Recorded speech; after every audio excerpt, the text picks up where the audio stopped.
La Grande Kabylie est peut-être la région d'Algérie la plus féconde en bijoux ruraux. Disséminés en grappins sur les sommets des montagnes du Durdura, les villages des Beni Yenni signent leurs œuvres et en assurent la pérennité.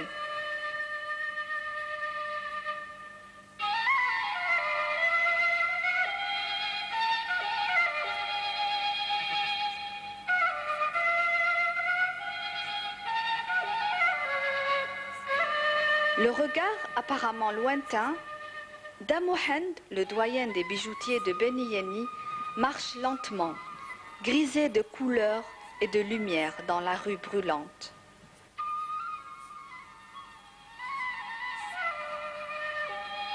Depuis plus de 65 ans, ou plutôt depuis qu'il a commencé à faire ce travail à l'âge de 10 ans, il parcourt le même trajet entre son domicile et sa boutique.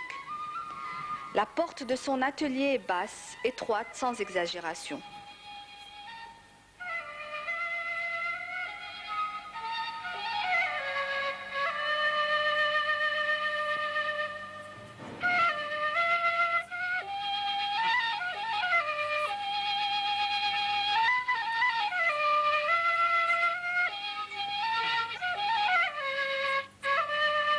Dans son petit carré sombre, des étoiles vont bientôt scintiller, engendrées par les mêmes gestes, avec les mêmes outils traditionnels.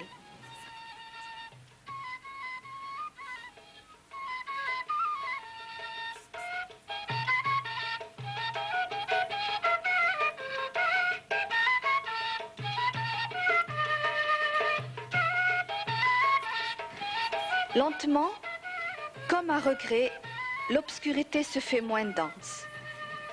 Elle nous livre enfin son secret.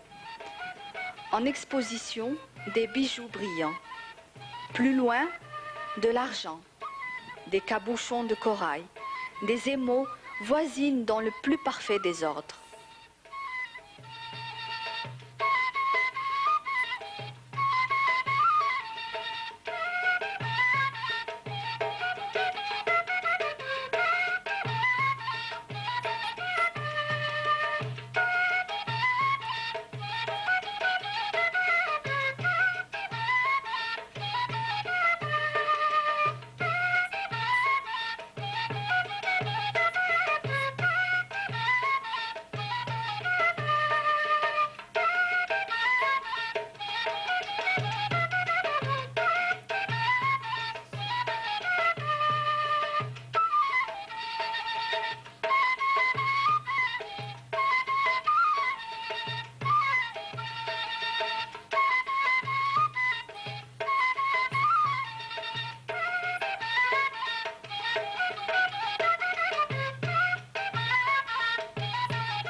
Cet homme est un artisan bijoutier. Plus encore, c'est l'artiste qui, de ses doigts, fera jaillir 1000 bijoux précieux. Son inspiration est sans limite. Bracelets, pendentifs, colliers, boucles, fibules s'amoncellent devant lui. Par dessins gravés dans le métal, il perpétue les traditions les plus anciennes de sa région. L'or n'étant guère travaillé à Beni Yenni, c'est donc l'argent, matière à l'éclat net et dépouillé qui correspond le mieux au goût sobre et discret de l'artiste rural.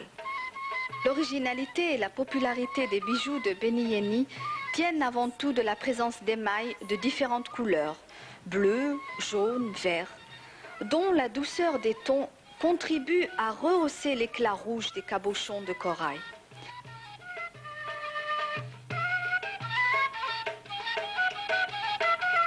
Telle qu'elle est est pratiqué à Beni Yeni, la technique de l'émaillage consiste à délimiter les parties des bijoux qui recevront les émaux.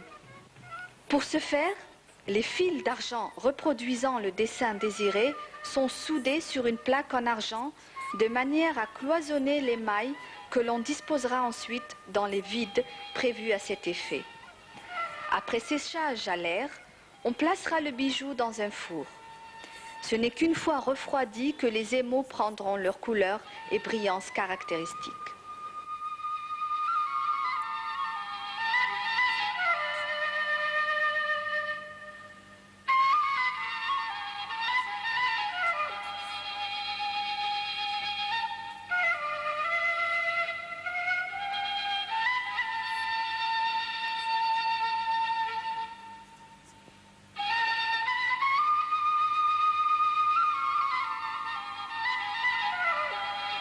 Et quel noble mariage que celui de l'argent avec le corail, cette matière impérissable qui vient y fixer, en signe d'alliance, quelques précieuses gouttes de sang marin.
Dans l'ensemble, ces bijoux entrent encore dans la parure des femmes kabyles.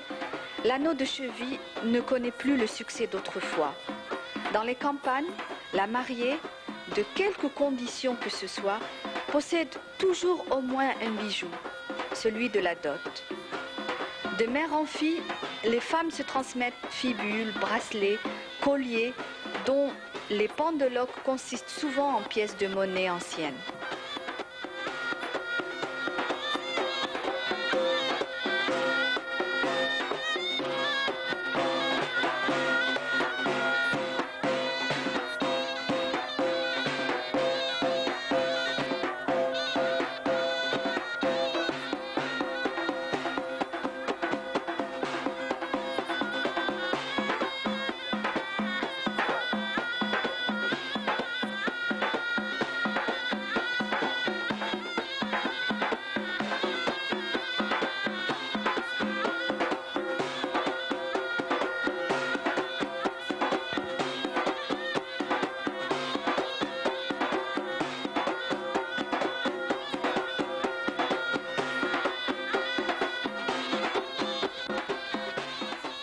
En parfaite symbiose avec son milieu, le bijou de Beni Yeni nous offre ce même visage archaïque et conservateur, soucieux de préserver l'héritage ancestral.